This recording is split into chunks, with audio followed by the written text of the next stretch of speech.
What began as misery and penance, there was Rufus, built like Darryl Strawberry, and Carl, built like a Doberman Pinscher, who had the fastest hands of anyone I had ever seen, both of whom had worked for my father for years before I came on the scene.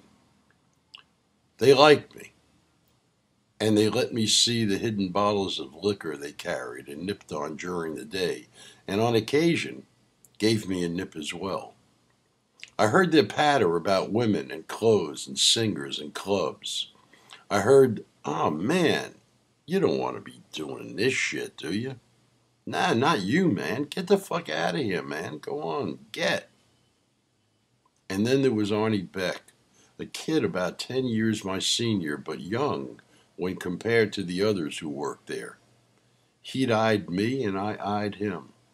And then we began to laugh over the silliness of customers and the other help who were old and set in their ways and were, well, square.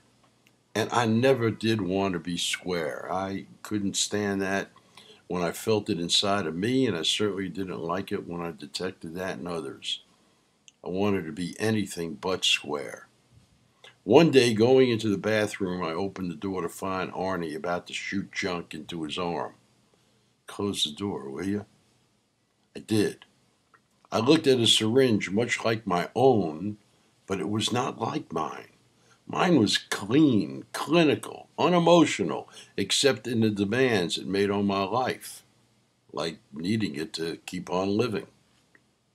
His syringe, his needle, his spike had mystery, warmth, more than warmth, heat, and a flash, and in a flash I was drawn to it. Words, both the writing and reading of them, takes too long, both for me to write and for you to read. This was instantaneous. All that I'd read up to that point, all that I digested and fantasized about, burned into me with an immediacy that was the same as being drawn to a woman. I had fallen in love. I didn't know that at the time, but I'd been waiting for this absence inside of me to be filled by some kind of life. I did know that what I was looking at engulfed me with one of the taboos that ratcheted up the stakes exponentially and that flooded me with emotions that lacked adequate words for me to describe it.